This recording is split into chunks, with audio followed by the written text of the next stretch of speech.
여러분, 안녕하십니까? ¿Qué tal? ¿Cómo va todo?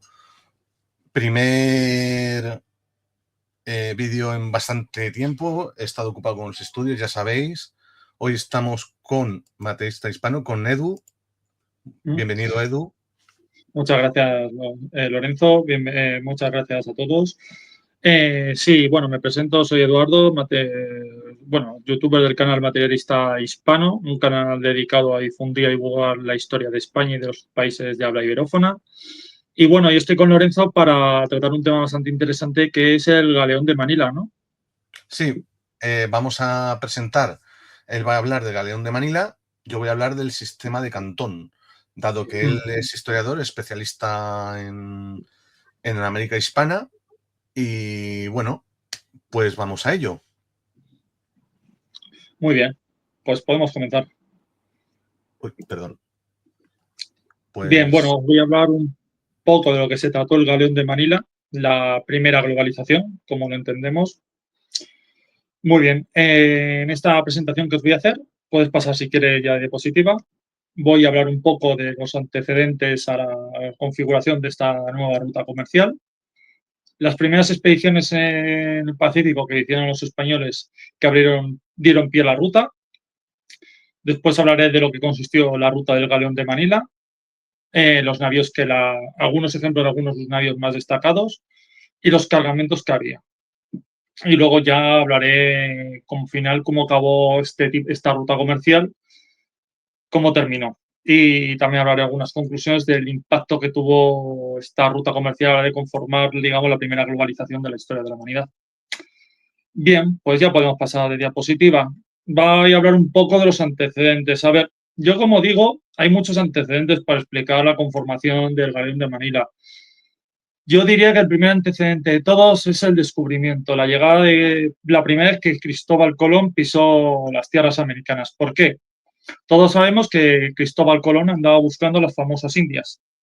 Las Indias me refiero a Asia, el continente asiático. Buscaba a través del Atlántico una nueva ruta que comunicase el reino de Castilla con los reinos asiáticos para competir con el imperio marítimo portugués que ya estaba muy establecido y había buscado su nueva ruta comercial propia en consecuencia de la toma de Constantinopla por los otomanos en 1453, que había cortado la famosa ruta de la seda y los estados, digamos, europeos andaban buscando en aquel momento nuevas rutas para poder conectar con el comercio de Asia, sobre todo con el comercio de las especias.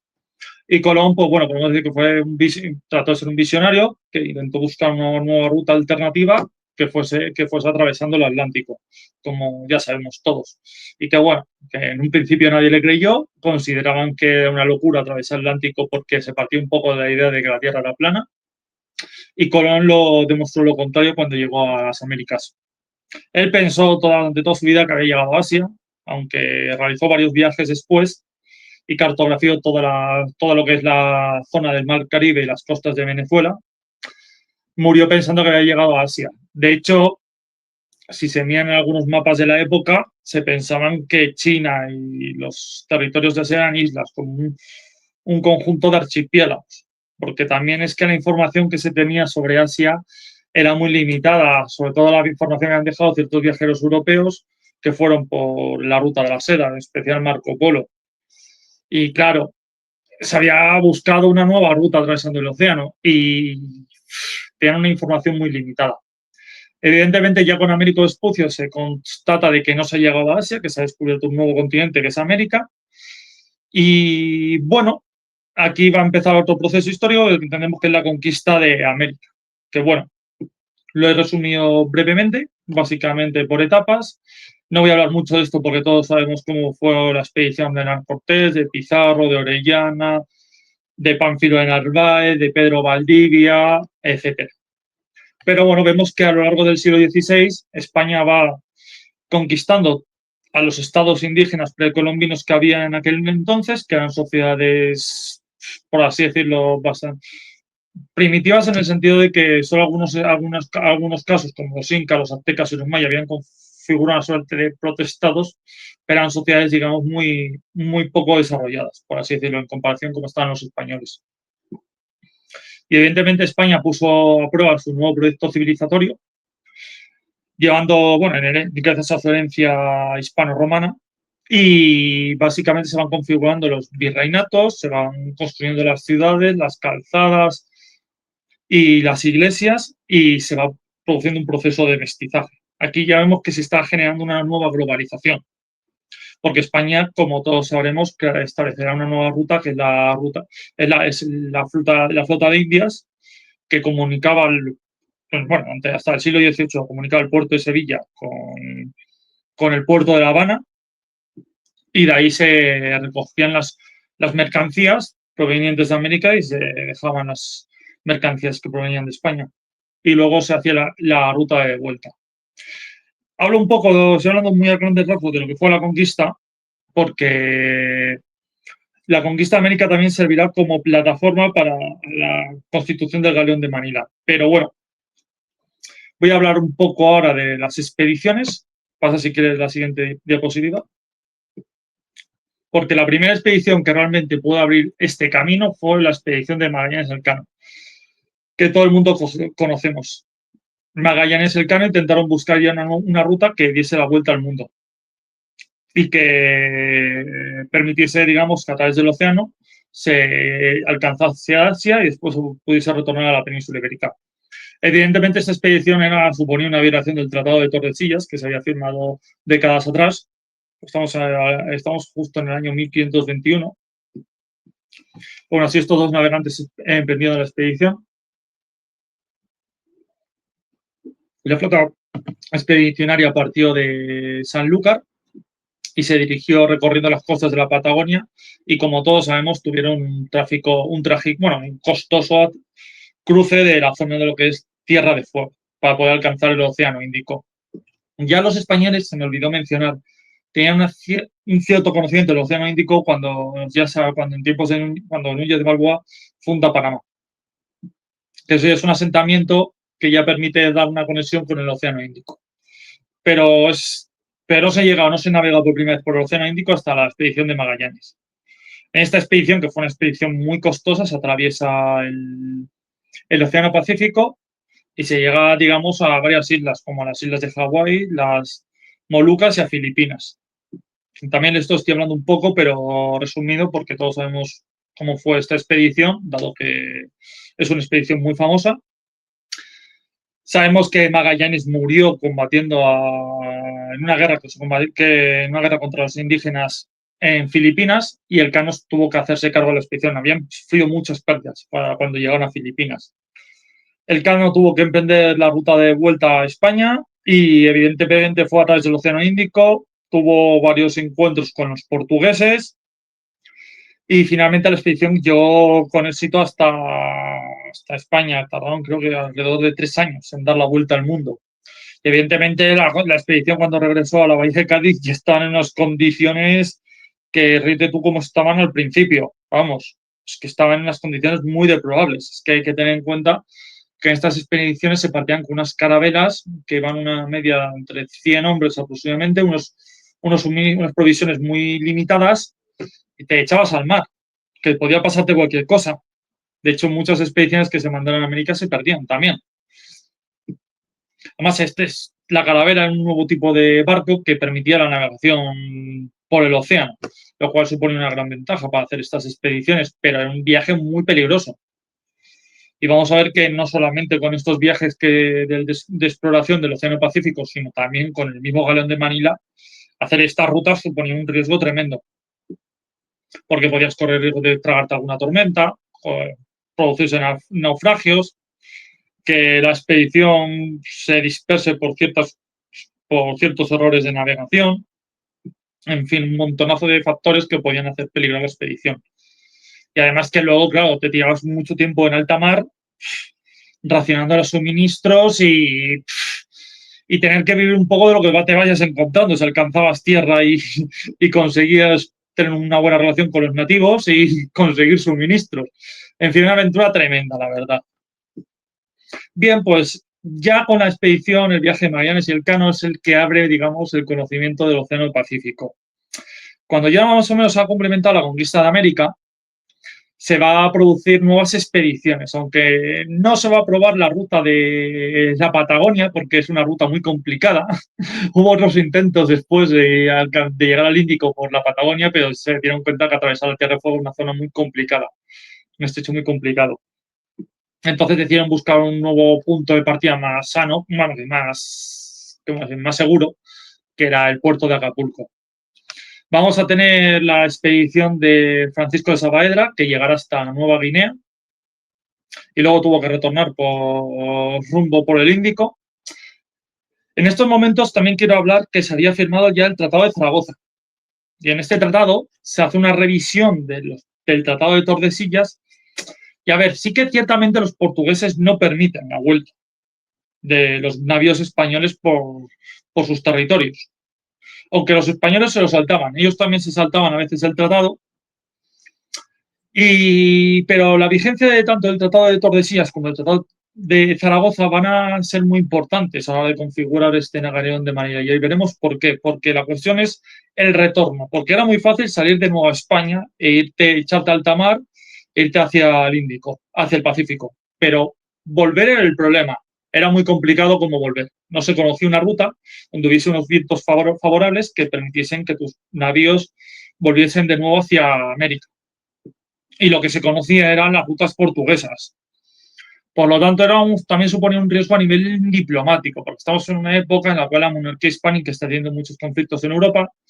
Interesa tener una muy buena relación con Portugal por dos motivos. Primero, para no tener una nueva, no entrar en conflicto con tu gran rival en los océanos. Y segundo, porque la Casa Habsburgo sigue también el proyecto político de los Reyes Católicos de buscar la unificación de todos los reinos peninsulares. Y por lo tanto convenía llevarse bien con los portugueses, no tener conflictos respecto a la violación del Tratado de Tordesillas, Zaragoza. Por lo tanto, no es que al principio no se lanzaron muchas expediciones. También tenemos la expedición de Villalobos, que también es bastante importante, que alcanzó el archipiélago de Hawái. Básicamente se considera como este es el gran descubridor de Hawái. Pero vamos a llegar a tiempos de Felipe II, cuando ahí está reinando Felipe II, cuando el virrey de Nueva España le va a encomendar la misión de conquistar las Filipinas. ¿Por qué? Porque en el Tratado de Zaragoza sí que se le había permitido a España apropiarse de ciertos archipiélagos de Asia para establecer rutas comerciales con los estados asiáticos, entre ellas las Filipinas. Vale, Miguel de la Hoz partió una expedición desde Acapulco, que era el puerto donde salían los barcos, y se dirigió rumbo a Filipinas. Bien, la expedición, digamos, no voy a hablar mucho de la conquista de Filipinas, interesa, pero a la vez tampoco no quiero entretener demasiado con ese proceso de conquista.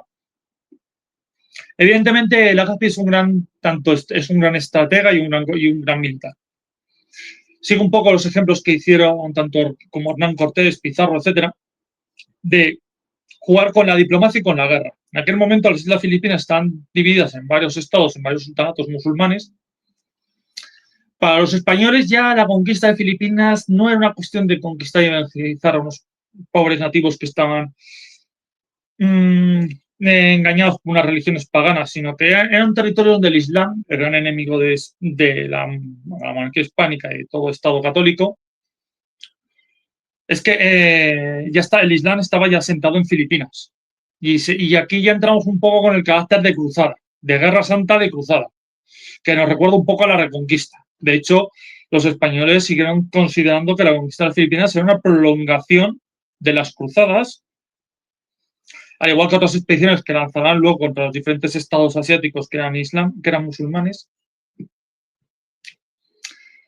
porque lo enmarcaban dentro no solamente de la continuidad de la reconquista, sino de las guerras que mantuvo España contra el Imperio Otomano en el Mediterráneo, porque se les podía considerar en cierto sentido que eran como, de manera muy de jure, estados satélites del Imperio Otomano porque era la gran superpotencia islámica del momento. Así que bueno, Legazpi va a emprenderse el proceso de conquista y va a fundar Manila.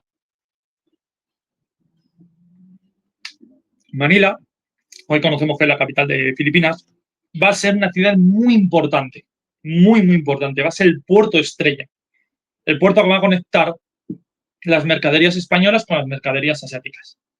Va a ser fundamental. Evidentemente la intencionalidad hacer esa, pero también un principio de Manila es como una especie de campamento, nace como un pequeño asentamiento. Y claro, cómo evolucionaba Manila como ciudad, eso los españoles no lo sabían. Era un asentamiento que estableció en un primer momento a ver si podía prosperar y florecer, pero que era una inversión, es decir, que igual podía fracasar. En América tenemos muchos ejemplos de ciudades que luego no prosperaron, tuvieron que abandonarse.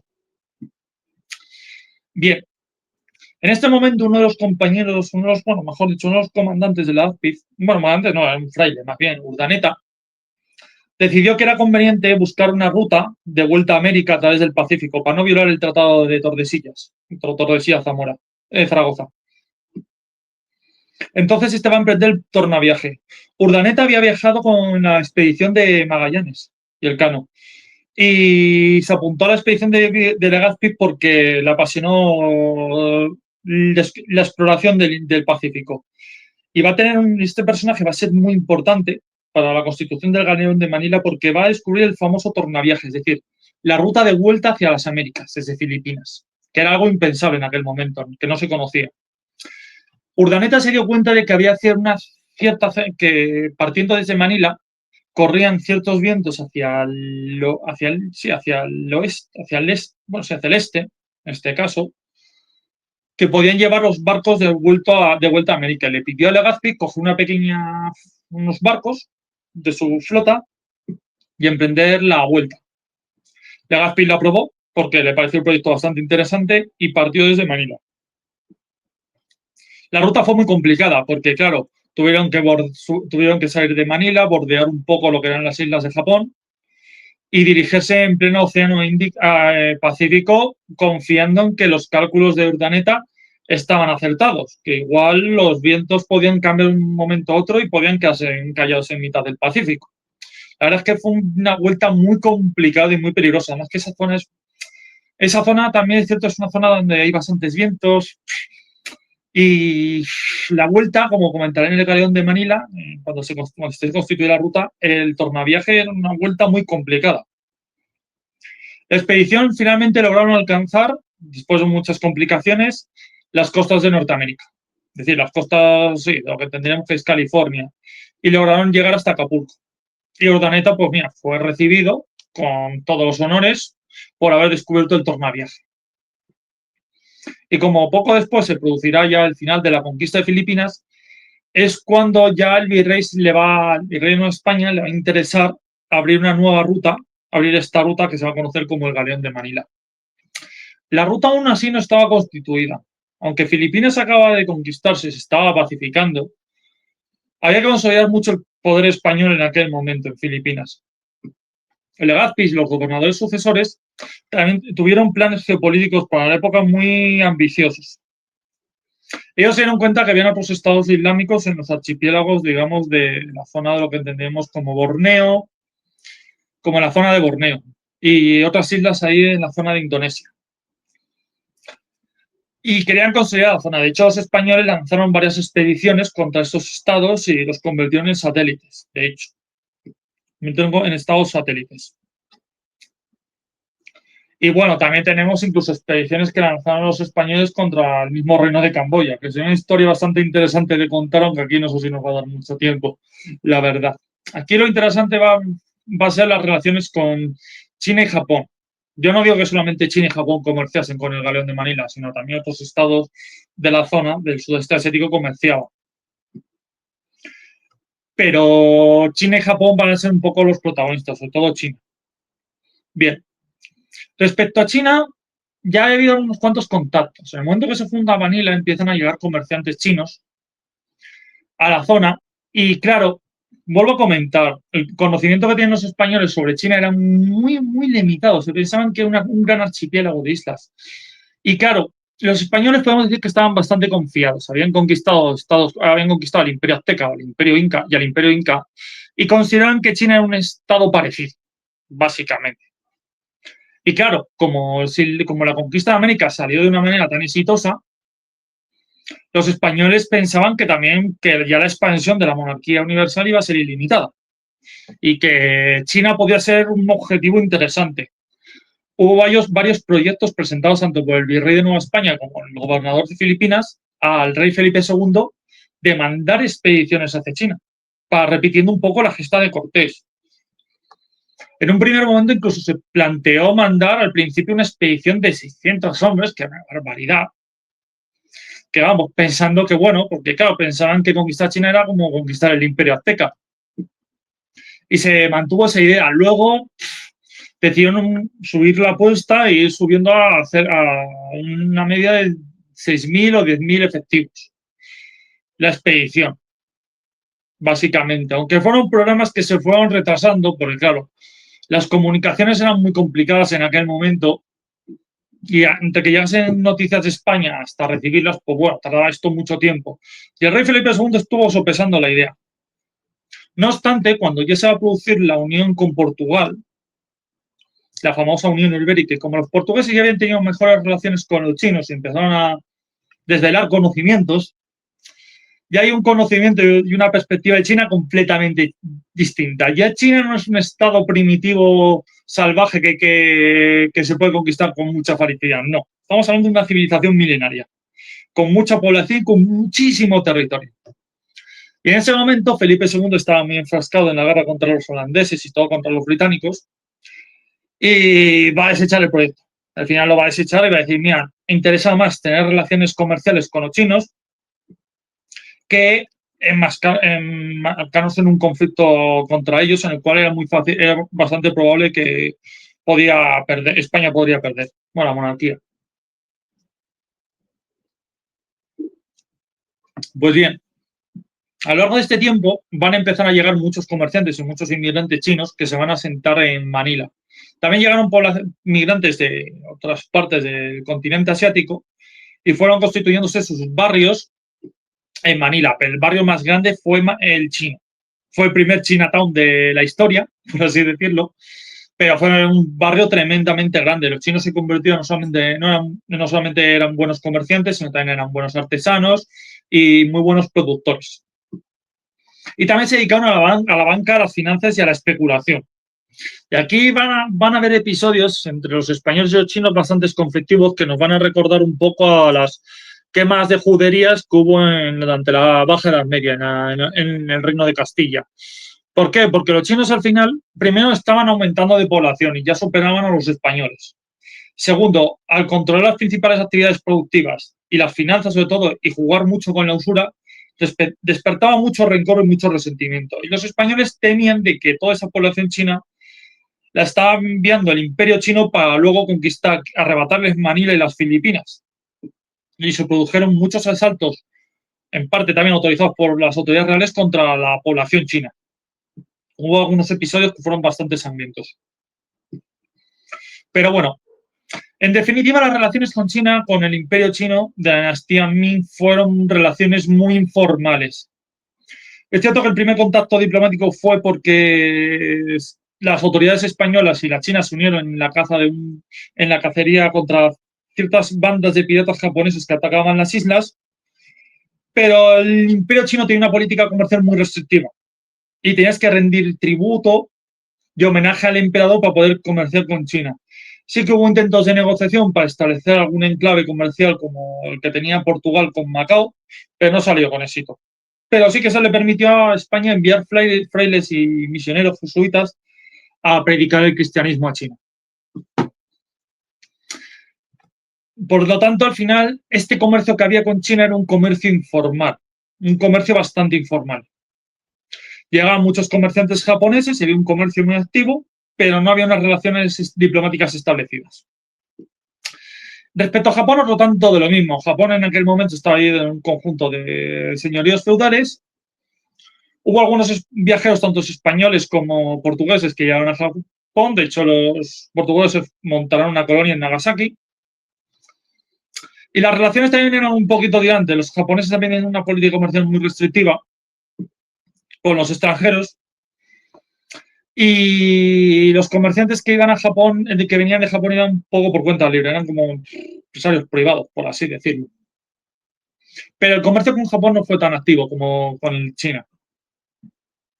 Bien, como Manila se estaba convirtiéndose en un gran emporio comercial, es cuando se empieza a constituir el galeón de Manila, que para mí es una prolongación de la ruta de la flota de Indias. Es como una prolongación, pero cumpliendo el objetivo de llegar a Asia. Bien, ya a finales del siglo XVI es cuando parte el primer galeón de Manila. Se trataba de un buque de grandes dimensiones. Si quieres, Lorenzo, puedes pasar a la siguiente diapositiva. Quiero mostrar un ejemplo de cómo era el galeón. Esta sí.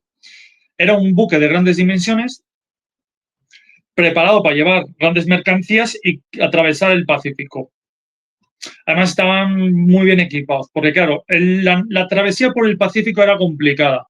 Podías tener enfrentamientos contra piratas de estos países asiáticos, especialmente japoneses, porque los japoneses se dedicaban a la piratería y más de una vez intentaron atacar Filipinas. Y por lo tanto había que llevar el galeón muy bien preparado. También luego, a lo largo del siglo XVI, del siglo XVII, otras potencias europeas irán metiéndose. Holanda, por ejemplo, se irá metiendo en los mercados asiáticos y también realizarán ataques de piratería contra las colonias portuguesas. La amenaza holandesa y luego y posteriormente la británica también estaban, justificarían en que el galeón de Manila fuese un galeón muy armado. Normalmente este galeón partía solo. Ciertamente un poco secreto de Estado el recorrido de la ruta para evitar que las potencias rivales descubriesen cuál era la ruta del galeón de Manila. A diferencia de la flota india, el galeón partía solo, a veces iba con escolta. Ya durante la época de los Borbones sí que partía con algunas fragatas para proteger mejor el navío, pero iba solo y emprendía, digamos, el viaje. Bien, volvemos un poco a la diapositiva anterior. Gracias. Bien, el galeón partía, pues cada año partía desde el puerto de Acapulco y emprendía la ruta de ida hacia Manila. Ya se había cartografiado bastante el Pacífico, había habido otras expediciones que habían ayudado a cartografiar el Océano Pacífico y el viaje, digamos, que era más conocido. Una vez que el galeón llegaba al puerto de Manila, pues recogía las mercancías que habían llegado a estos mercados de la ciudad. Los chinos, por ejemplo, exportaron mucha seda, mucha porcelana, especies y otros productos, porque hay una cosa que les interesó de los españoles, que era la plata. La plata. China en aquel momento había, ya de mucho antes, había desarrollado el papel moneda, pero ante la dinastía Ming pasó unas épocas de inflación muy fuertes. Y las autoridades chinas vieron necesaria la vuelta un poco al patrón metal, al patrón, digamos, de los metales preciosos para poder estabilizar su moneda. Y importaron mucha plata. Y como España tenía las minas de Potosí en el Alto Perú y producía mucha plata, además España había descubierto una técnica para conseguir amalgamar la plata de las minas de Potosí y hacerla de muy buena calidad utilizando mercurio, pues España es que exportaba mucha plata, tanto a Europa como hacia Asia. Y por lo tanto, digamos que aquí la unión comercial entre la monarquía hispánica y China fue la plata. La plata y luego los productos chinos, pero la plata es lo que une, digamos, ambos imperios. Por lo tanto, la relación comercial era bastante beneficiosa. España exportaba mucha plata, los chinos consiguen tener un sistema monetario más estable y ellos exportaban pues, productos como porcelanas, telas, sedas, especias y demás, que luego que en España y en Europa se codiciaban y también en América. Bien. Espera. Además, España también llevaba muchos productos de origen tanto hispanoamericano como de origen español europeo. Tanto productos como alimentos, materias primas o manufacturas. Que por cierto, y perdona, Edu, Así. en quienes viváis en Madrid, bueno, en España, podéis ver material que viene de la nao San Diego en el Museo Naval de Madrid. Ahí hay material vamos, se puede ver perfectamente, porque esta nao resulta que para un combate y tal, ahora no recuerdo qué combate fue exactamente, era una nao que era de uso civil, que se les ocurrió la genial idea de usarla como fragata. ¿Qué pasa? Pues que cargaron los cañones, que eso pesan varias toneladas seguramente, más artillería. Pues al final, ¿qué pasa? Metes un cañonazo y es que no solo destrozas el barco al que impacta, sino el propio barco. Al final, pues, la nao se hundió. Y ahí hay material de porcelana china y de otras joyerías chinas en el Museo de Madrid. Pues muy buen apunte, Lorenzo. Hay un ejemplo, digamos, de los productos que se importaban desde China. Sí. Bueno, también quiero comentar una anécdota al hilo. Nosotros aquí en Madrid hemos tomado el chocolate con churros, ¿no? Pues los churros es algo que se ha importado de China. Los churros eran, digamos, un producto alimenticio de China que los españoles los descubrieron y como es que estamos hablando de una globalización. Y al descubrir el churro, que es un producto que sabemos que está hecho de harina y demás, pues lo mezclaban con chocolate y ya está. Mezclamos el cacao con el cacao de América, con el churro de China y ya tenemos un producto hecho de la globalización, básicamente. Que por cierto, Edu, te comento, cuando estuve este verano en China, tuve hay un choque cultural, que a ver, en España estamos acostumbrados, como tú bien has dicho, tomar el chocolate con churros, sobre todo aquí en Madrid, ¿no? Sí. Bueno, pues allí los churros, el youtiao chino, que es más como una porra cortada de así, un poco más o menos, ¿no?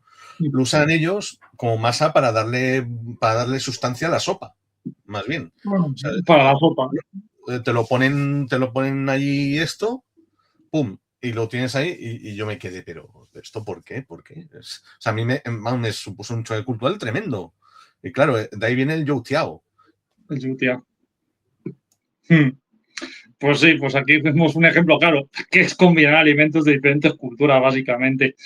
Pero bueno, es que para que la gente lo sepa, de dónde viene el chocolate con churros, la verdad, que no es un producto netamente español, sino que viene de América y viene de China, la verdad. Y bueno, pues sí, pues ya voy a hablar un poco también, quería aprovechar y hablar un poco de las mercancías, lo tenemos aquí. ¿Puedes pasar a dos diapositivas? Un poco los cargamentos que se llevaban a las Filipinas. Bueno, se comerciaban, mejor dicho. Vale. Por cierto, a los espectadores, que ya tenemos metido los espectadores, cualquier cosa, preguntas y todo eso, las responderemos tanto Edu como yo al final, ¿vale? Pues todo tuyo. Vale, sí, pasa una diapositiva más, que la tengo, Sí, es la de abajo. para los espectadores es que estamos aquí un poco, primera vez que uso este sistema y estoy yo pasando aquí diapositivas a Edu. Vale, sí. Bueno, aquí voy a hablar un poco del cargamento. Básicamente un poco lo que se importaba de China, de Asia, eran sedas, hilos, telas, mucha ropa, los biombos, que también, y los biombos y los abanicos. El abanico viene de China también. Y luego vemos que las sevillanas lo llevan y viene de China. De hecho, biombo es una palabra china. Es una palabra china. O sea, no es. O sea, creo que es de chino cantonés, que de hecho significa, creo que separador, una cosa así. Y luego los abanicos, actualmente tú vas por Pekín y tienes a un señor así de mediana edad que te vende los abanicos, y los abanicos no era para abanicarse, no. Eran para hacer arte de escritura en los propios abanicos. Tanto abanicos como los que se pliegan, que son los más famosos aquí en Occidente, como los abanicos, que aquí no. Tenía yo por aquí uno, pero no lo tengo aquí a mano, que tienen esta forma como de pétalo. O sea, que no se pliega. O sea, esos abanicos se usa, generalmente en Asia se usaban para hacer arte, para pintar, para hacer caligrafía, que bueno, la caligrafía en Asia es un triple arte. Bueno, más bien la poesía, que es la propia poesía, caligrafía y pintura, porque lo que hacían era cada poeta tenía su propia caligrafía. Luego y lo hace un dibujito más lo que es el arte lírico. Pues triple arte. Pues mira, luego los españoles le dimos otro uso distinto, la verdad, como son las cosas como son. Por eso que ves a muchas sevillanas que llevan el abanico y no saben algo, pues que viene de China. Y que el uso que se le daba a China era muy distinto al que aquí le damos en España, pero bueno, que son cosas un poco así. De hecho, Daniel nos dice aquí que los abanicos los han utilizado los chinos hasta como arma. Más bien eso fueron los japoneses, porque lo que hacían es que hacían los japoneses, creo recordar, ahora no me acuerdo si eran solo los japoneses, que los abanicos que conocemos aquí, que se despliegan, es que los hacían de metal y les ponían hojas. Bueno, creo recordar que era una cosa así, que les ponían hojas, la verdad. Pues sí. También se importaron muchas vajillas y objetos de porcelana. La porcelana era muy valiosa y era un producto muy demandado también. Las especias que lo mencioné anteriormente, ya se conocían las especias gracias a la ruta de la seda. Y a ver, no digamos una crisis de abstinencia de especias cuando cayó Constantinopla, sobre todo en los mercados europeos. Y claro, una razón es que lleva Colón a América y busca una ruta de las especias. Y claro, y todo este lío que se va a provocar también con la lucha por la rivalidad entre Castilla y Portugal por el Atlántico y la llegada a Asia es por ver quién monopoliza el mercado de las especias. Eran los productos muy demandados. A ver, que recordemos que las especias daban mucho sabor a los alimentos. Es que en aquella época no existían, digamos, neveras o congeladores, nada por el estilo. Y muchas veces la gente se comía comida semicruda. No en buen estado de conservación, y muchas veces sabía mal. Y se les echaba la especia pues, para mejorar el sabor. Estaban muy demandadas. Entre las principales especias se demandaba, pues, bueno, se comerciaba con canela, con clavo, con pimienta y otros que provenían de Molucas, de las Islas Molucas, que eran unas islas, las famosas Islas Molucas, que fueron grandes productoras de especias, la verdad. La actual Indonesia, básicamente, para entendernos. Indonesia, sí. También se importaron objetos de marfil, que eran objetos de lujo, de nácar, de madera, el jade, también fue un producto bastante cotizado, y las perlas. Y bueno, como he comentado antes, la plata. La plata es el producto que demandaban los chinos para poder tener una moneda estable y fuerte, la verdad. Y claro, los chinos se dieron cuenta que los españoles tenían mucha plata, entonces le empezaron a importar mucha plata a España. Sobre todo las monedas. El real de A8, es que va a ser la moneda que van a emplear los chinos. ¿Qué era la moneda de la monarquía española? De hecho, comento una cosa. Los chinos, cuando ellos usaban también el real de A8 internamente. Porque bueno, ellos tenían su moneda, el tael de plata, que es como yo tengo uno en la mano, que es una cosita así, que tiene forma como de barquito de papiroflexia, pero así, una cosita así. Y el real de A8, pues lo llamaban la moneda del Buda, porque es que veían la efigie de Carlos IV y le veían así como regordete, y ellos se creían que era Otei, que es el que se llama el Buda aquí en Occidente, de manera totalmente ignorante, ¿no?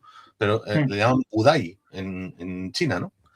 Y luego cuando ven los nuevos reales de 8 con Fernando VII, le llaman la moneda de plata la nueva moneda de plata, porque ven que el hombre anterior ya no salía, vaya. De hecho, el Real de 8 estuvo en funcionamiento en China hasta muy adelantados del siglo XIX, ¿no? Sí, a ver, lo usaban de plata, básicamente porque el sistema monetario chino tradicional estaba basado en la plata.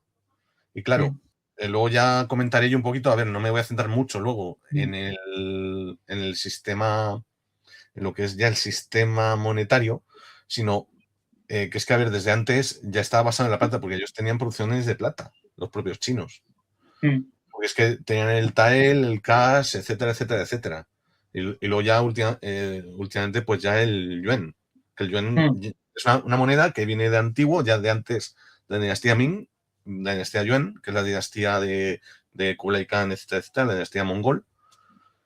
Y a ver, pero el sistema monetario chino ha sido y es complejo.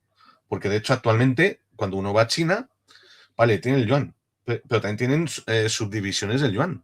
El yuan no se divide en céntimos, se divide en décimos. Es el yao. El yao, una moneda de un yao es un décimo de yuan. Una moneda de 5 yao es medio yuan. O sea, es tenerlo en cuenta porque, a ver, actualmente en China no se usa la moneda tangible. Más bien se usa el IPI y todo esto. O sea, yo he tenido esa referencia. Aunque yo siempre lo digo, si alguien va a China, que se lleve por lo menos 100 euros en cash, o sea, en moneda tangible. ¿Por qué? Pues si hay alguna cuestión, algún que pueda pagar. Que también puedes pagar en moneda, que no tiene ningún problema. Pero que sepan ustedes que el yuan es una moneda que proviene de antes de la dinastía Ming. Bien, pues luego también desde España o España y América se trajeron productos propios también, bueno, de América en este caso. Se llevó por primera vez a Asia el maíz, el cacao, el tabaco, los tomates. Los caballos es que a ver, lo he puesto aquí, pero es que se introdujeron nuevas razas de caballos. Evidentemente no se conoce el caballo, pero se introdujeron nuevas razas de caballos que se llevaron a Asia. Razas aquí propiamente españolas o europeas. Y también, bueno, pues eso, también se llevaron productos también de la península ibérica, el aceite de oliva, la harina, el vino, el jamón y también perfumes, alfombras, hierbas medicinales y bronces. Y bueno, el té que se producía aquí, más o menos. Y era un poco, digamos, como vemos, con estos cargamentos, pues se vio un poco este choque de culturas. Estos productos están constantemente circulando en los mercados de Manila. Y es que te das una vuelta por nuestros mercados y que encontrabas de todo. En los mercados, rete todos los bazares de ahora, de ahora, los bazares de los chinos. Eso era una cosa para la época tremenda. Los mercados de Manila, sí. Bueno, es que es tremendo. De hecho, el famoso mantón de Manila, que luego ya lo comentaré yo, que en realidad no es mantón de Manila. Eso viene del nombre del galeón de Manila. Del nombre luego del galeón. El sistema de Cantón, que proviene de ahí, del sistema de Cantón, en realidad. Pero bueno. Bien, y bueno, volviendo un poco para atrás, vuelve si quieres a la diapositiva del mapa, la del galeón de Manila, más atrás. Pues eso, una vez que el galeón recogía estos productos, dejaba los productos que venían de América y de España y recogía los productos que venían de Asia, emprendía la ruta de vuelta, el tornaviaje, que como he comentado anteriormente era un viaje muy complicado, porque la zona era una zona con vientos bastante duros. El viaje era un viaje bastante complicado a la hora de tener que subirte hacia el norte y luego girar. Y luego cuando llegabas a las costas de Norteamérica eran costas muy acantiladas donde podías correr el riesgo de sufrir un naufragio. Más de un galeón se naufragó por esas costas, porque los vientos les empujaban al galeón contra las rocas de los acantilados y lo destrozaban. Sobre todo esta era la parte más peligrosa, la parte del descenso desde la península de California hasta Acapulco, es la parte más complicada del retorno. Y así más o menos se completaban la ruta del galeón de Manila. Una vez que llegaban los productos a Acapulco, se distribuyen los mercados y se distribuyen de varias formas. Algunas mercancías iban por el Camino Real, que estaba establecido en Nueva España, que comunicaba la ciudad de Acapulco con Veracruz, que era una ruta terrestre muy transitable, y llegaban hasta Veracruz. Y ahí conectaban con la flota de Indias. Y una vez que conectaban con la flota de Indias, una de las ramificaciones de la flota de Indias, las mercancías eran llevadas a La Habana y después se emprendían la ruta de vuelta hacia Sevilla. Y se hacía, digamos, la vuelta total. Podríamos ver que es como El galeón de Manila yo lo he comentado antes, ese es la flota de Indias, pero parte 2 o 2.0, por así decirlo, porque es la parte del Océano Pacífico. Para complementar esta globalización y sobre todo el objetivo inicial de los españoles de comerciar con Asia, tener una ruta. España realmente constituye esta ruta comercial. Evidentemente a nivel, digamos, normal, a nivel jurídico en términos comerciales, se regía por el mismo sistema de monopolio que la flota de Indias. Acapulco era el único puerto que tenía permiso para comerciar con Manila y el galeón solamente seguía esa ruta establecida. Era un sistema muy similar de la flota de Indias, la verdad. La verdad. Cuando se produjo la Unión Ibérica, los portugueses mantuvieron sus rutas tradicionales hacia Asia y los españoles, digamos que, bueno, las usaron, pero no tanto, se respetó esa parte. Se respetó esa parte, por así decirlo. Y bueno, tampoco he comentado que también llegaron productos a Manila de otras partes. Hemos hablado mucho de China, pero también desde Manila se comerciaba mucho con lo que es la península indochina, con Indonesia, con Japón, con Corea y con la India. Llegaron también productos y mercancías provenientes de la India. Además, durante la Unión Ibérica se estrecharon estos lazos comerciales porque Portugal tenía colonias en esa parte, en las costas de la India. Y por lo tanto ayudaron mucho a conectar estos canales comerciales y por lo tanto Manila, que se convirtió en un puerto tremendo. Bien. Bien, el galeón de Manila funcionó durante más de 250 años. Es una ruta que duró más de 100 galeones partieron para emprender la ruta. Partieron. Generalmente no hubo muchas incidencias. Algunos galeones que sufrieron algunos náufragos. Los galeones, la ruta era bastante secreta, no era un secreto de Estado. Y es verdad que tanto los holandeses como los ingleses ansiaron cazar el galeón de India, el galeón de Manila, como la flota de Indias. En muchos intentos no lo consiguieron. Realmente los británicos solamente capturaron 4 galeones. Y fue de pura chiripa. El primero fue en el siglo XVI, porque, bueno, recordemos que los británicos habían llegado al Pacífico, pues, siguiendo un poco la ruta de Magallanes, bajo la expedición de Francis Drake, que también los británicos los agacharon, que ellos dieron su vuelta al mundo con la expedición de este pirata. Pero bueno, por desgracia, y con el saqueo y con el ataque que hicieron al puerto de Callao, pues ellos hicieron su entrada al Pacífico. Y en una de estas expediciones durante la primera guerra anglo-hispana, los británicos capturaron uno de estos galeones.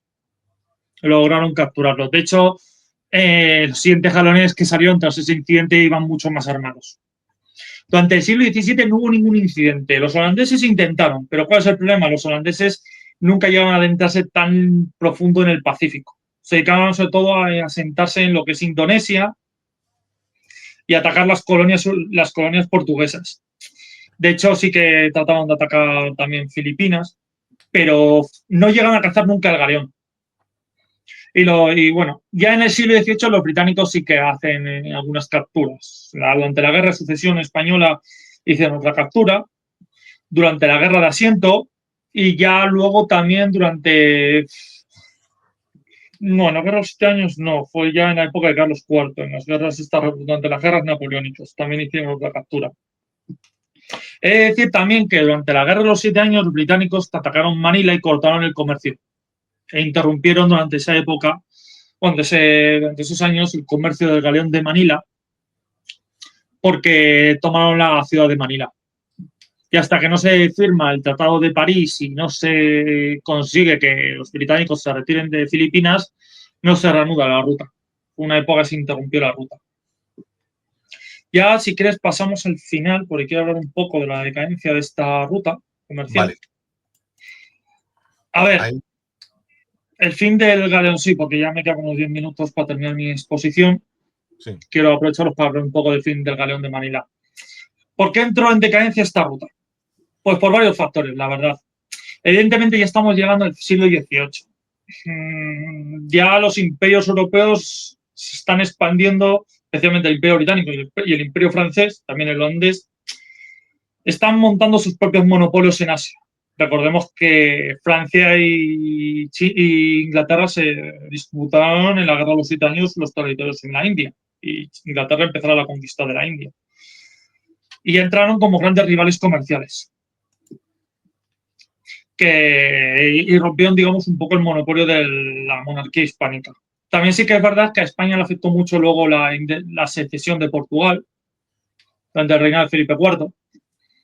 Y España y Portugal vuelven a ser rivales comerciales. Otro factor que va a afectar mucho a la decadencia del galeón de Manila fueron las reformas borbónicas. Bueno, los Borbones, como ya sabemos que eran reyes muy afrancesados, atacaron este sistema monopolístico de galeones, tanto el de la flota de Indias como el galeón de Manila. Y esto vino con las reformas comerciales que hizo Carlos III, que aplicó un decreto de libre comercio que permitía ya a los puertos españoles comerciar libremente con los puertos de América y abrió los puertos. Y esta ruta, que funcionaba bajo un sistema cerrado, un sistema comercial bastante cerrado, pues entró en crisis. Y luego vemos que durante el reinado de Carlos IV se permite incluso comerciar libremente sin aranceles con otros países, especialmente con Estados Unidos. Por lo tanto, se está resquebrajando este sistema. Y luego vamos a llegar ya a las guerras de cesión de las provincias hispanoamericanas, en especial la guerra de independencia de Nueva España, que esto va a interrumpir el comercio, sobre todo el comercio, porque en un principio, como todos sabemos, la guerra de independencia, la guerra de separación, secesión, porque los libros de historia llaman independencia, yo lo que llaman realmente es una secesión. La guerra de secesión tuvo dos fases, tenemos la revuelta de Hidalgo y Morelos y después tenemos, digamos, el levantamiento de Iturbide, que es el que pone fin, digamos, a la existencia del virreinato de Nueva España. Y ya se constituye el primer imperio mexicano. Y automáticamente se corta la ruta. Cuando se funda el primer imperio mexicano, la ruta se corta y el último galeón que salió del puerto de Acapulco rumbo a Manila regresó básicamente vacío. Primero porque las autoridades insurgentes se habían quedado con la plata. Y además, también en esta época, estaba en el virreinato, pero en funcionamiento, pero el nuevo Estado mexicano requisó toda la plata y el galeón tuvo que partir de rumbo a Filipinas con las manos vacías, por así decirlo. Y bueno, pues para 1821 se acaba el galeón de Manila, es el fin de esta ruta. Después de la pérdida después de que las repúblicas hispanoamericanas se separasen de España y los restos del imperio fuesen Cuba, Filipinas y Puerto Rico, España tendría que luego reformular sus rutas y tendrían que volver un poco a las rutas tradicionales que abrieron los portugueses, que conectaban Filipinas a través del Índico a través del Índico y el Atlántico para llegar a España. Porque España se tuvo que adaptar y tuvo que reformular su sistema comercial en ese momento. Y ya vemos el fin del galeón de Manila. ¿Qué conclusiones sacamos de esto? Pues bueno,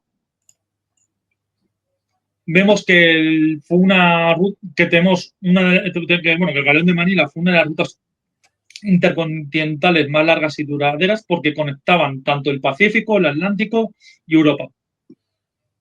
Hemos hablado de que se produjo un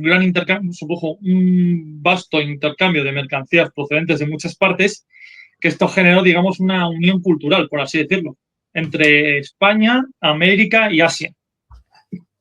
Y aquí es cuando hablamos de que hubo una primera globalización, por así decirlo, que influyó en muchos elementos, tanto en la arquitectura, en el arte, en la gastronomía, en las costumbres. Bien. También el galeón de Manila, al integrar las economías de los tres continentes, generó mucha riqueza tanto para el virreinato de Nueva España como también para la monarquía hispánica y también para China y para Asia. Fue una ruta comercial muy exitosa. También, por ejemplo, tenemos el galeón de Manila ha influido mucho en las costumbres y en las vestimentas de los mexicanos. De hecho, trajes como la china poblana, el palicate y la filigrana provienen de Asia. básicamente. También el galeón de Manila favoreció mucho la difusión no solamente de personas, sino porque a Asia fueron también funcionarios, soldados, religiosos, sino de ideas. Y se generó esto un gran enriquecimiento cultural porque hablamos de un gran encuentro entre culturas. Por lo tanto, bueno, ya Lorenzo comentará después en su exposición cómo afecta también, me imagino, la llegada del cristianismo a China y demás. Sí, bueno, eso fue ya cuando, mucho antes. No, mucho antes. No fue de mano de los españoles, sino de mano de los italianos, con el tema. Italianos, sí. Claro, con el tema de los jesuitas italianos, con el famoso. Ay, es que ahora se me ha ido el nombre. Con Matteo Ricci y compañía. Sí, cuando llega el catolicismo, porque es que los asiáticos, tanto en chino como en coreano, se difiere de católico de cristiano, porque por ejemplo, para un coreano, un católico es una cosa y un cristiano es otra cosa. El cristiano generalmente es un protestante. Sin embargo, un católico es un católico, básicamente. Porque es que el protestantismo llegó ya en el siglo XIX a Asia, de mano ya de Estados Unidos. En el caso de Japón llega con Estados Unidos. El de Corea también llega con Estados Unidos a mediados, finales del siglo XIX. En China no estoy yo del tanto. No estoy ahí. O sea, porque hay muchas fuentes, tal, porque es que llega. Tú has nombrado la piratería, ¿no? También hubo piratería por parte de Estados Unidos. En 1892, si mal no recuerdo, en los años 90 del siglo XIX, hubo incursiones piratas en Corea. De hecho, los propios coreanos de la RPDC, de la República Popular Democrática de Corea, ellos narran cómo cogen barcos de vapor el río Tedong, que es el río que pasa por Pyongyang, y van desvalijando tumbas coreanas milenarias, cómo van asaltando, etcétera, etcétera. Mientras que la historiografía de Estados Unidos dice, no, es que era comercial. A ver. O sea, hasta el rabo todo es toro, ¿sabes? O sea, a ver qué pasa aquí. O sea, visto lo anterior, a ver qué pasa aquí, ¿sabes? Sí, a mí me suena. También pasó en el río Han, que es el río que pasa por Seúl. Y son dos ríos que son navegables y son bastante anchos, cuidado.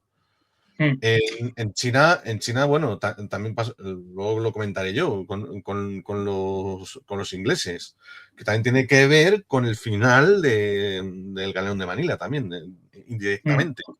El tema claro, del opio. Si es que aquí vemos principalmente que Inglaterra es el primer imperio anglosajón depredador, que ya hizo sus tropelías en Asia, y luego viene Estados Unidos, claramente. Y claro, ya es muy típico de los anglos disfrazar un acto de piratería de misión comercial. Muy típico de ellos, la verdad. Pero esto es que hasta me recuerda incluso ya, si nos ponemos ya a relatarnos hasta las incursiones vikingas, los vikingos muchas veces se las dan de comerciantes y luego van a saquear. También. Bueno, eso ya es diferente, porque es que los vikingos, en un principio, lo que hacían en el siglo X, bueno, de hecho, me lo comentó David de Quedo, un saludo, que a él le ha gustado siempre el tema de Suecia, ¿no? Le ha gustado mucho. Y él me recomendó la serie Vikingos. Me dijo que está muy bien relatada, tal. Y lo que hacían es que se iban a Estonia a hacer razzias. Al final, claro, descubrieron el tema del comercio, tal, no sé qué. Vale, vamos a tirar por ahí que nos sale mucho más rentable. Claro. Y ahí viene pues el comercio en el norte de Europa, en realidad. Sí. Claro. Y bueno, pues alguna cosa más tendrás que decir, me figuro, ¿no? O empiezo yo. Bueno, vamos al tema de los vikingos, que ya nos estamos oyendo el tema, evidentemente. Lo estamos oyendo. Pues eso, en conclusión, yo veo que el Galeón de Manila fue, digamos, la primera globalización porque es una continuidad de la flota de Indias en el Pacífico y que consiguió interconectar tanto América, Asia y Europa. Y sin el Galeón de Manila, pues no entenderíamos muchos elementos culturales que predominan a día de hoy tanto en España, en los países iberófonos y en otras partes incluso de Europa, y en China y en Asia. fue un encuentro de culturas muy interesante y el cual, pues bueno, ahora se está empezando a divulgar, precisamente, se está dando a conocer. Pero no es algo que enseñen en los colegios, evidentemente. Tienes que irte a otras fuentes para descubrir estas cosas sobre la historia de España y de América y de Asia. Pero bueno, básicamente es eso, como conclusiones. Ya justo, ya ha llegado mi hora y ya termino mi exposición. Pues nada, te doy paso, Lorenzo. Bueno, pues muchísimas gracias, Edu. Yo voy con mi parte, que es a ver, lo tengo aquí, el sistema de Cantón. Bueno, en primer lugar, vamos a situar Cantón. Cantón está en el sur de China. Está justamente a la ribera de uno de los ríos más importantes de China. De hecho, que es el río de las Perlas. El río de las Perlas es un río atípico, en el caso de China, porque los ríos importantes está sobre todo el río Amarillo, el río Yangtze, y luego, sí, bueno, sobre todo Amarillo y Yangtze, sobre todo, porque el río Amarillo es el creciente fértil de Asia.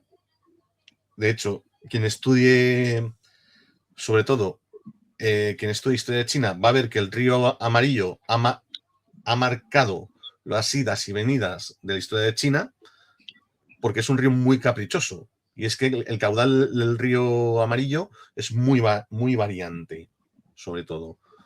Y aquí vemos en la diapositiva el sistema de Cantón, que es como lo llamamos en historiografía occidental, pero en la historiografía oriental es Ikou Tongshan.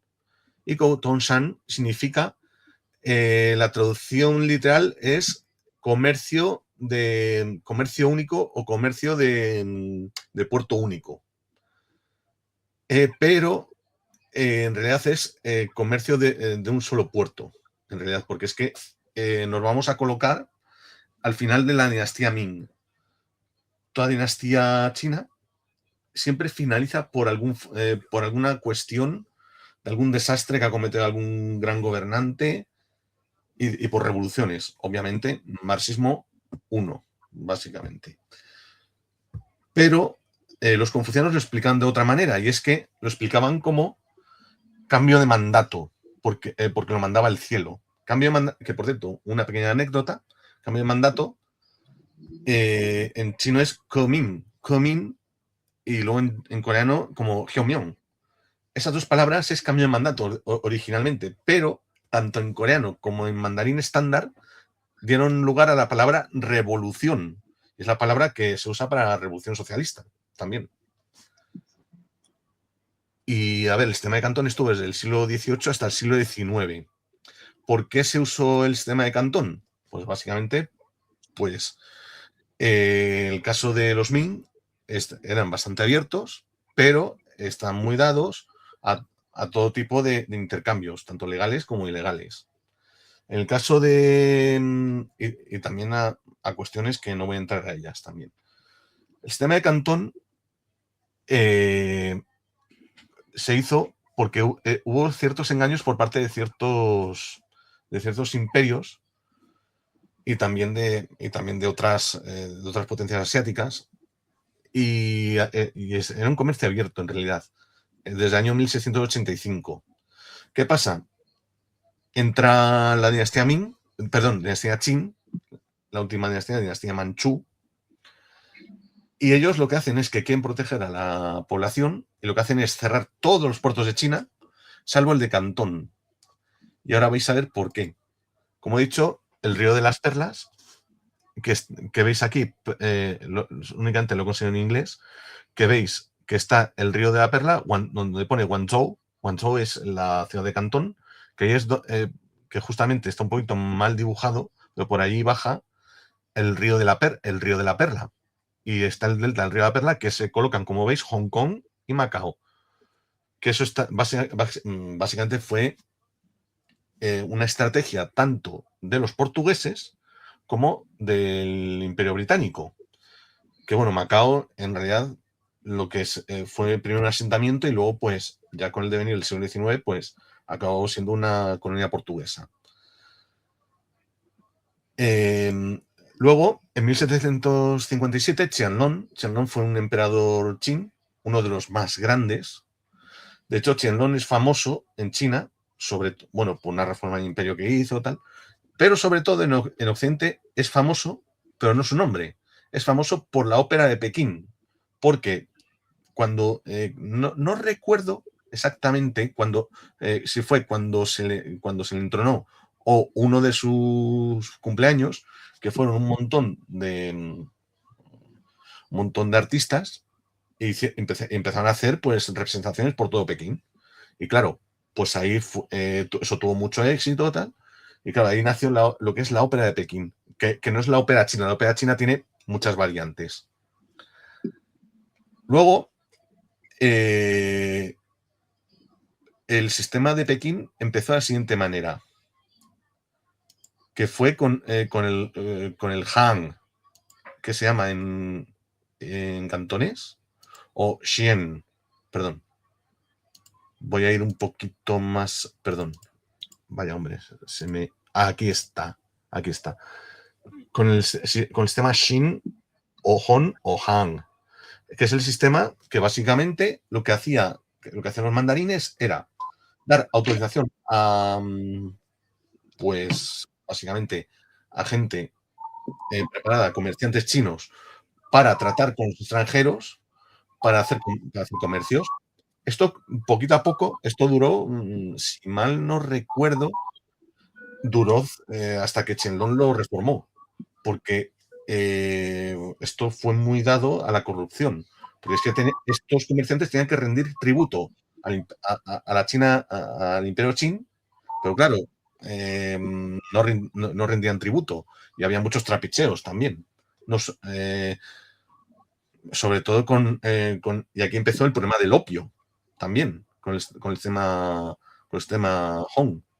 Pero Qianlong lo que hace es que se entera que esto es un follón y lo reforma con el sistema Gonghan o Gongxin en mandarín estándar.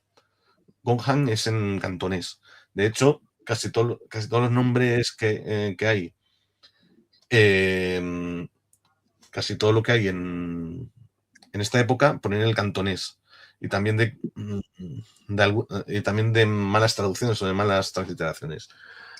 El sistema Gongxin o Gonghan es que básicamente nacionaliza el sistema de Cantón. Así de claro. Lo nacionaliza. ¿Qué pasa? Pues que las ganancias se convierten en empleados directos del imperio, todos los comerciantes. Así de claro. Porque Gong, de hecho, en chino es común o popular. También en coreano, Gong. Y bueno, pues España tenía una factoría que podemos ver en este grabado, donde pone Spanish, que tenía ahí todas esas factorías, que no eran factorías al uso, o sea, alguna de ellas, sino era para firmar tratados de comercio y tal. Y claro, decíamos tanto Edu como yo que el del mantón de Manila. El mantón de Manila no era de Manila, se llama así por el galeón de Manila. En realidad, el mantón venía de alguna de estas factorías, los primeros mantones de Manila, cuidado. O sea, eran de Cantón, no de Manila, cuidado. Aunque bueno, ya sabemos lo que son las metonimias. Bueno, el viaje, como bien ha dicho, aquí no me voy a parar mucho porque Edu lo ha explicado muy bien. El viaje era... por cierto, el viaje que iba hasta Cantón fue posible, desde Manila hasta Cantón, fue posible porque había renegados de la dinastía Ming en Manila, en los barrios que tú has dicho, en los primeros Chinatowns, que había en Manila, en los barrios chinos, que eran renegados de la dinastía Ming. Y claro, fue gracias a ellos por los que España tuvo contacto con China a través de ellos. Sí, por eso hizo alusión a un comercio informal y a unas relaciones diplomáticas informales, porque claro, al final las relaciones entre ambos imperios no se hizo por una formalidad diplomática, sino que era todo a través de comerciantes renegados, como tú dices, gente que iba por su cuenta, como empresarios particulares. Ese es el sistema Hong. Tanto el sistema Hong, que acabo de nombrar, como anterior al sistema de Cantón, que fue a través de los. A través de los. Bueno, a través de los religiosos, vaya, de las. Sobre todo de los jesuitas. Los jesuitas sí tuvieron mucha importancia. Sí, a ver, que bueno, no me voy a parar mucho ahí porque, aunque es muy interesante, pero no me voy a parar en los jesuitas porque ahí había comercio muy informal, como bien has dicho, vaya. Bueno, pues el viaje, como bien ha dicho Eduardo, está el galeón de Manila, el tornaviaje, viaje muy fastidiado, como bien él ha dicho. Atravesaban lo que era la antigua Nueva España, actual México, y luego pues cogían la carrera de Indias hasta Cádiz, etcétera, etcétera, el sur de la península ibérica. Y claro, es decir, península Veracruz y el galeón de Manila, Acapulco, Manila. Y luego la tercera parte que era Manila, Cantón. Bueno, pues como bien ha dicho Edu, esto tuvo un fin. Y claro, el fin ya del sistema de Cantón se dio con la Primera Guerra del Opio. ¿Y por qué se dio la Primera Guerra del Opio? Pues los ingleses en un principio querían abrir más comercios con el Imperio Chino. Y el Imperio Chino dijo varias veces que no, que ni de broma iban a abrir más comercios, más puertos. Bueno, ¿qué pasa cuando un imperio choca con otro? Pues que le abre una guerra como continuación del comercio. ¿Cómo lo hicieron los ingleses? Pues bueno, vamos a convertir en adictos a los chinos. Y empezaron a venderles a precio de costo el opio que se fabricaba en la India a los chinos. ¿Qué pasa? El resultado, que se volvieron adictos muchos de ellos. De hecho, había fumaderos de opio por toda China. Al final, pues se dieron cuenta los mandarines, empezaron a cargarse empezaron a cargarse todos los cargamentos de opio, los barcos ingleses, etcétera, etcétera, etcétera. Al final se quejó el imperio inglés, el imperio británico, y el imperio chino hizo oídos sordos, por lo cual declaró el imperio británico la guerra al imperio chino. ¿Cómo se oponían? Bueno, aquí lo digo yo en mi ¿Cómo se oponían? Pues pues al final China acabó perdiendo la Primera Guerra del Opio. Pero porque la preparación de los soldados y la marina británica era mucho mayor que la china, porque los chinos habían estado cerrados ya bastante tiempo dentro de su órbita. Claro. Al final lo que pasa con esto, que por el Tratado de Nanjing, que es el Tratado de Paz, se llama Tratado de Paz por llamarlo algo, ¿no? Sobre todo se cede Hong Kong a los británicos, salvo la isla de Kowloon. Kowloon es famosa del hecho por Bruce Lee. Bruce Lee era de Kowloon, que es la isla que está al sur de Hong Kong.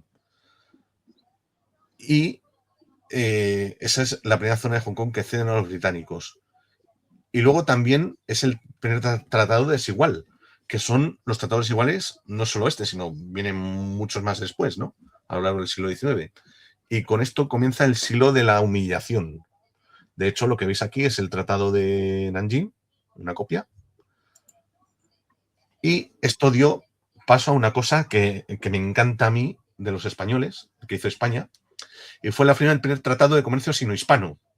Este señor de aquí es Sinibaldo además, el primer embajador plenipotenciario español en China de la historia, y él consigue que China firme el primer tratado moderno de la era contemporánea con España.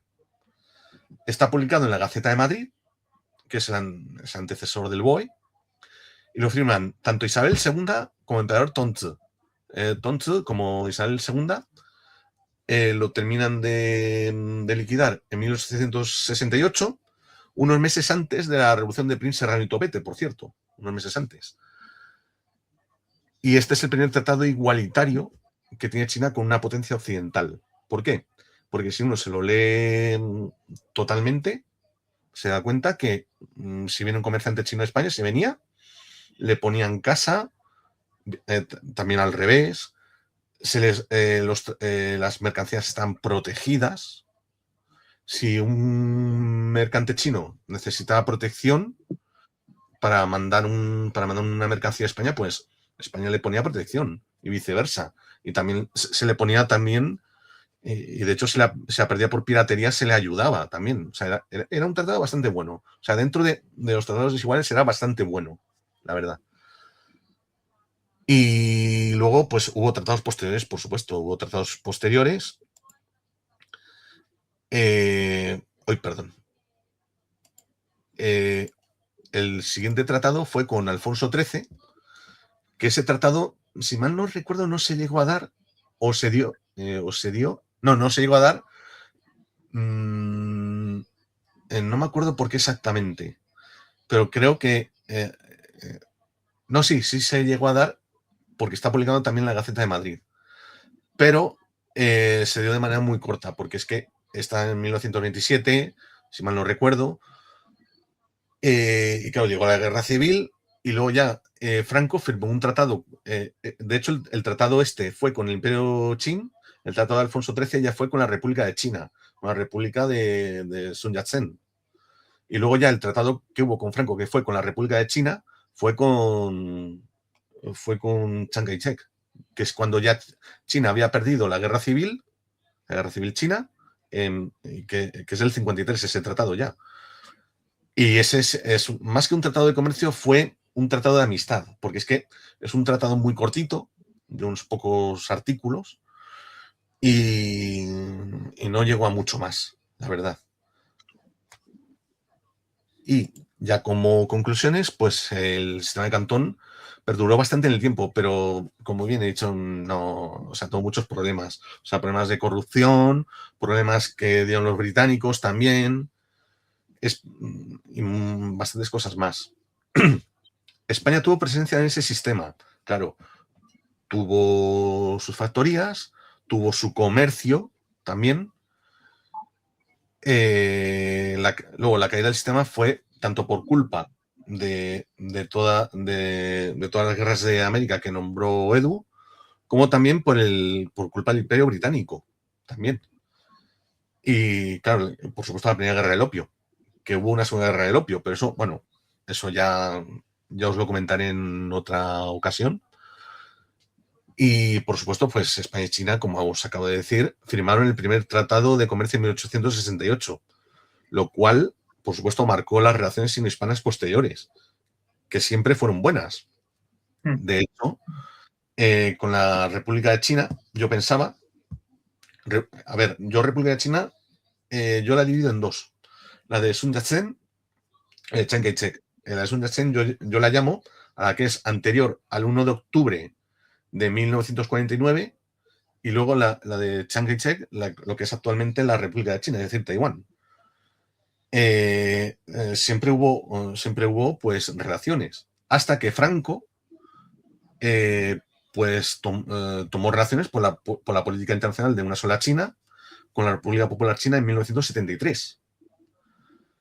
Y ahí cambió pues las relaciones de España, de Taiwán a China. Que bueno, cada uno tenemos nuestra opinión. Es sobre la unificación de China, sobre que China es la legítima, etcétera, etcétera. Pero el tiempo ha dado voz al comercio y a todo lo que ha pasado con la República Popular China. Y bueno, por mí esto es un poco todo. ¿Hay alguna pregunta para Edu o para mí? Vamos a ver. A ver, aquí tenemos una. ¿Puedes comentar la función de la Casa de Contratación de Sevilla, Edu? Vale, pues aquí la Casa de Contratación de Sevilla tiene un papel muy central. La Casa de Contratación gestionaba no solo el comercio con las Américas, sino también con Asia. Digamos que, por eso decía que es una continuidad de la flota de Indias. Es que el galeón de Manila, digamos, también estaba, digamos, supeditado a los dictámenes de la Casa de Contratación.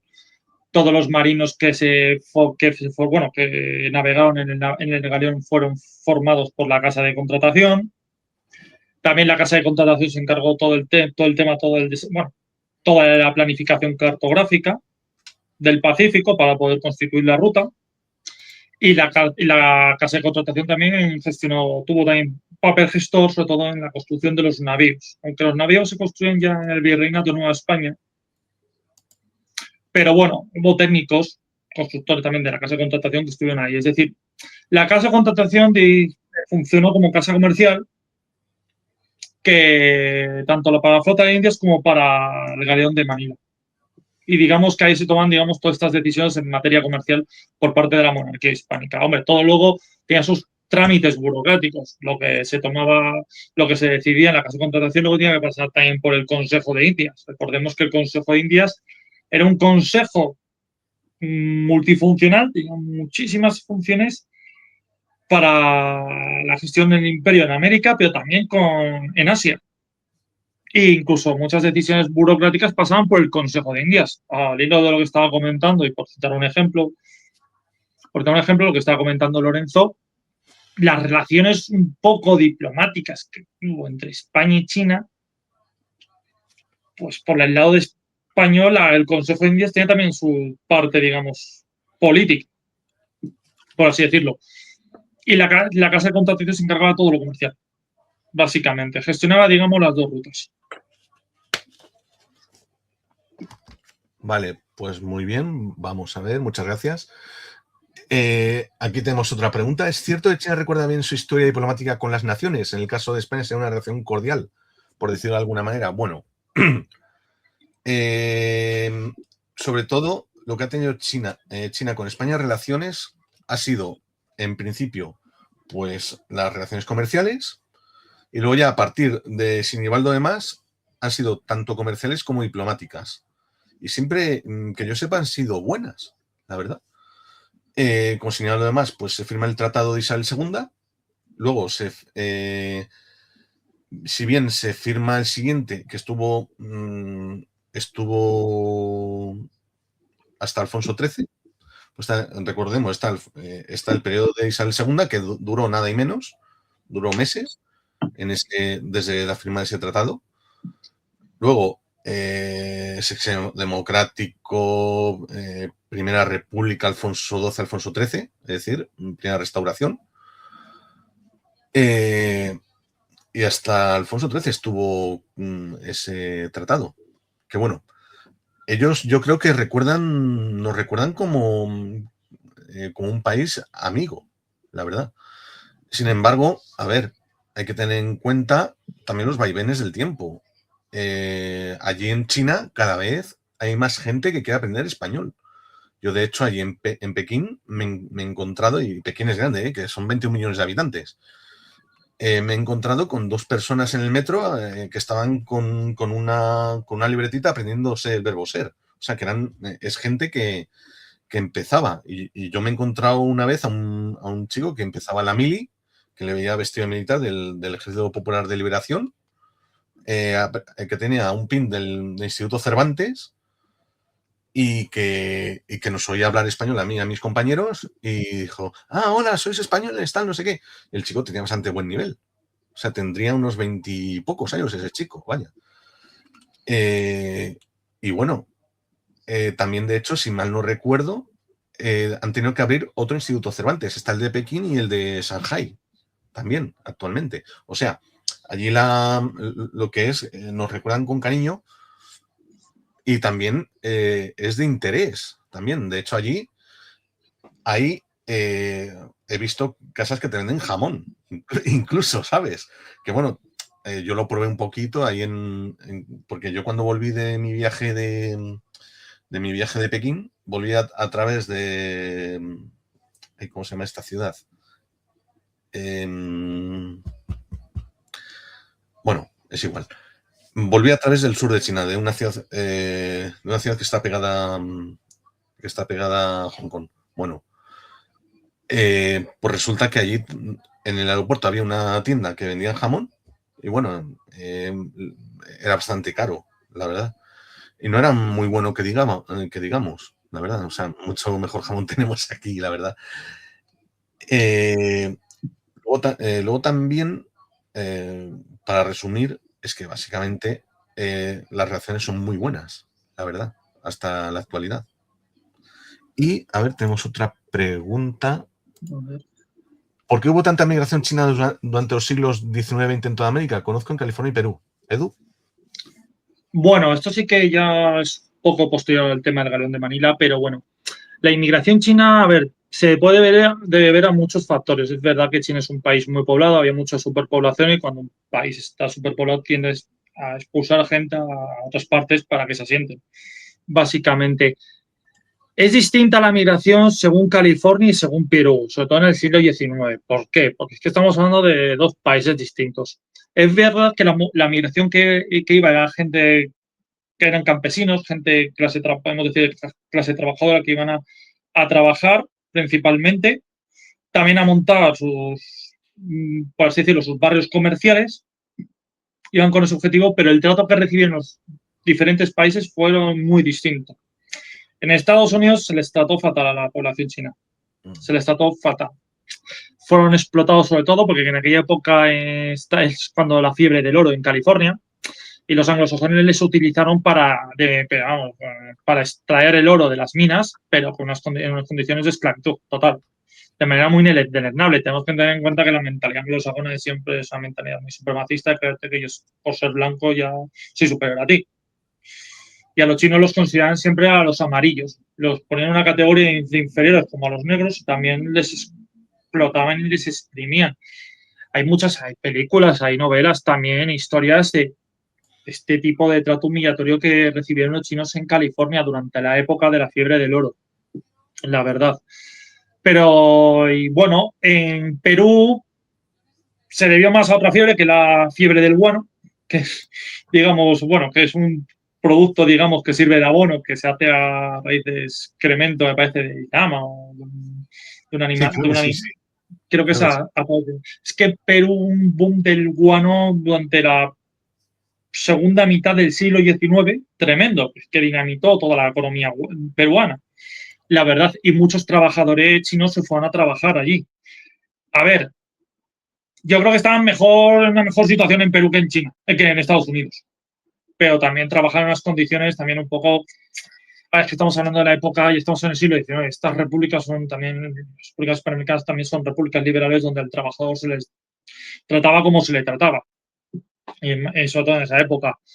Pero sí, pero básicamente era un problema de superpoblación, por lo que yo tengo entendido, por lo que se iban y porque hacía falta trabajo. Es que estamos en la época del siglo de humillación. China está pasando por una de sus fases más terribles de su historia. Y claro, al final, pues sonaba atractiva la idea un poco de irte al extranjero a trabajar. Se buscaba una suerte de sueño americano, por así decirlo, pero que luego, desgraciadamente, no se cumplía en el destino que llegaban. Eso sí, sirvió para que las comunidades chinas en ambos países se arraigasen. Y los chinos que estuvieron ahí se asentaron luego, sus descendientes tuvieron descendientes, generaron, digamos, familias y demás, y se consiguieron integrar en las sociedades de acogida, por así decirlo. Y luego mejoraron su estatus social. Pero sí, básicamente esas son las dos razones. También, por cierto, quiero citar que no solamente, en el caso de Perú, no solamente hubo mucha inmigración china, sino japonesa. También hubo muchos japoneses que se fueron a Perú a trabajar en la explotación del guano. Sí, los llaman los Nikkei. Sí, porque hubo lugar a mestizaje y hay mucho. Y conozco yo un par de youtubers, de hecho, que son Nikkeis, se llaman así, ¿no? Que son mestizos y hacen vídeos de Japón muy buenos y tal. Sí. Sí. Bueno, sí, quería citar una cosa. Hasta ha habido personajes famosos que vienen de origen japonés, en el caso de Fujimori, que pese a que es un personaje que aborrezco totalmente, es de origen japonés, básicamente. A ver, perdona. A ver, esperad, por favor, no sé si lo habéis hablado antes porque ha llegado más tarde. Pero ¿qué tal las relaciones chinas con Franco? Ah, sí. Vale. Sí. Eso le doy yo, que ese es mi terreno. Sí, es tu terreno. A ver, sí, a ver, lo he hablado muy brevemente, las relaciones de China con Franco. Franco, desde que llega al poder tras la guerra civil del golpe, desde el 39 hasta el 73, si mal no recuerdo, pues tiene relaciones con la República de China, con Taiwán, con Chiang Kai-shek. De hecho, Franco otorga la Orden al Mérito Civil a Chiang Kai-shek. O sea, en el 69, si mal no recuerdo. Y a partir del 73 es cuando Franco reconoce a la República Popular China y deja de reconocer a Taiwán. Yo creo que, no estoy muy familiarizado por ese cambio, pero yo creo que fue por un tema de comercio, porque España estaba ya medio aislada y tal, y había muchos países que lo tenían como un subproducto del previo a la Segunda Guerra Mundial. Y claro, pues Franco lo que buscaba era tener un comercio aparte, pues, de Estados Unidos. Espero haber respondido bien. De nada. Y bueno, yo os quiero comentar una cosa, también a ti, Edu. Yo tengo este libro de Manuel Ollé, de la empresa de China, y está muy bien este libro. Muy bien. Se Sí, llama... le conozco. Sí. ¿le conoces? Lo leí en la Biblioteca Nacional, cuando estuve preparándome también un poco la exposición, que era cuando íbamos a hacer la conferencia presencial, pero me lo estuve leyendo en su momento en la Biblioteca Nacional, le conozco. No me lo he llegado a terminar, pero sí, le conozco el libro. Está muy bien, ¿eh? Yo, de hecho, me lo he leído este año, porque tenía justamente una asignatura que la que estuvimos comentando antes. Se llama La empresa de China de la Armada Invencible al Galeón de Manila, de Editorial Acantilado. Lo digo por si alguno de ustedes del público lo quiere leer. Y bueno, si nadie tiene más que preguntar, tanto en Twitter, bueno, Twitter X, como en YouTube, si nadie tiene más que decir, pues nos vamos despidiendo, ¿no, Edu? Sí, nos vamos despidiendo. Pues nada, ha sido un placer. Espero que os haya gustado esta gran conferencia sobre las relaciones hispano-chinas que hemos dado tanto yo y Lorenzo. Yo sí, bueno, agradezco a todo el público que haya escuchado el vídeo y también al público que lo escuchará después del directo. Y nada más, también, bueno, he montado hace poco un canal que se llama El Materialista Hispano. Estoy publicando ahora vídeos sobre el descubrimiento y la conquista de América. A ver, pues un canal un poquito cutre porque estoy empezando, la verdad, mi carrera de youtuber, la verdad. Y tengo el tiempo limitado que tengo. Eso nos pasa a todos. Eso, nos pasa. Os recomiendo que os suscribáis. Le dais a la arroba del título, ¿vale? Materialista Hispano. Y ahí os suscribís, os veis sus vídeos y tal. Y él vas a seguir subiendo vídeos, ¿no? Me figuro. Sí, he estado últimamente centrándome en este vídeo, pero voy a seguir. Estoy con la serie de la conquista. Hice hace poco un vídeo sobre la conquista del Imperio Azteca por parte de Hernán Cortés y quiero seguir avanzando, la verdad, un poco en esa línea. Tengo también otros proyectos en mente que también los quiero desarrollar. Y eso, pues nada más. Bueno, pues mucho ánimo, Edu. Sí. Muchísimas gracias al público que ha estado hasta el final. Pues muchísimas gracias. Hasta luego. Pues muchas gracias. Hasta ahora. Chao.